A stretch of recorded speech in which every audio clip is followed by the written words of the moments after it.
मैं ताराबाई भोसले बोल रही हूँ। मेरा शासनकाल 1700 से 1708 तक था। मेरा जन्म 1675 में हुआ था। उन्हें तारारानी या ताराव कहा जाता था। ताराबाई का विवाह छत्रपति शिवाजी महाराज के छोटे पुत्र राजाराम महाराज प्रथम के साथ हुआ था। राजाराम की मृत्यु के बाद अपने 4 वर्षीय पुत्र शिवाजी द्वितीय का राज्याभिषेक करवाया और मराठा साम्राज्य का छत्रपति घोषित किया और एक संरक्षिका के रूप में मराठा साम्राज्य को चलाने लगी। मराठा साम्राज्य की संरक्षिका बन गईं।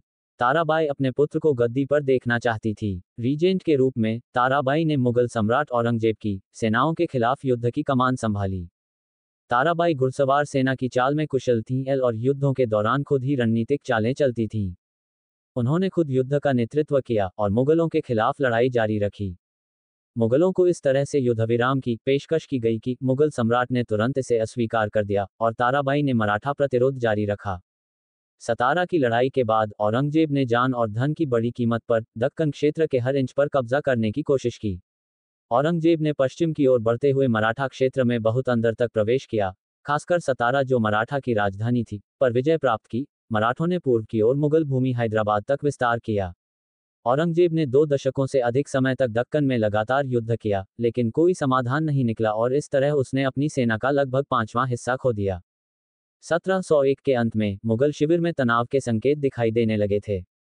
असद खान ने औरंगजेब को युद्ध समाप्त करने और पीछे मुड़ने की सलाह दी।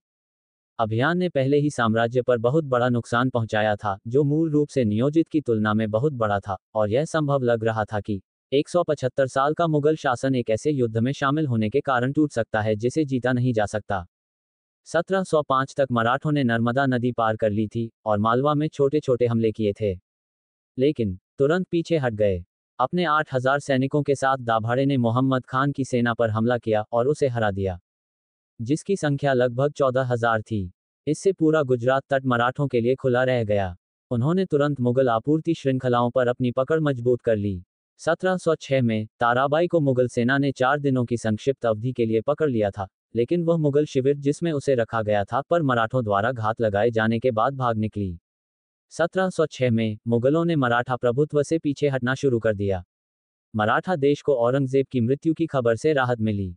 वर्ष 1700-1707 इस अवधि के दौरान महाराष्ट्र में सर्वोच्च मार्गदर्शक शक्ति कोई मंत्री नहीं बल्कि विधवा रानी ताराबाई थी। उनकी प्रशासनिक प्रतिभा की ताकत ने उस भयानक संकट में राष्ट्र को बचाया। मराठा सेनाओं को विभाजित करने के लिए औरंगजेब के बेटे आजम शाह ने अपने सेनापति जुल्फिकार खान की सलाह पर कुछ शर्तों के साथ संभाजी के बेटे और ताराबाई के भतीजे शाहू प्रथम को रिहा कर दिया। शाहू ने तुरंत ही मराठा राजनीति के नेतृत्व के लिए ताराबाई और उनके बेटे शिवाजी द्वितीय को चुनौती दी।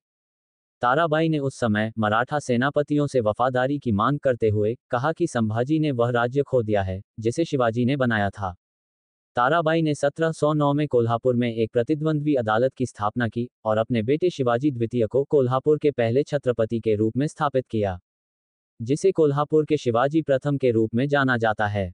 हालांकि कोल्हापुर के शिवाजी प्रथम को 1714 में राजाराम की दूसरी विधवा राजसबाई ने पदच्युत कर दिया, जिन्होंने अपने बेटे संभाजी द्वितीय को गद्दी पर बिठाया। संभाजी द्वितीय ने ताराबाई और उसके बेटे को कैद कर लिया।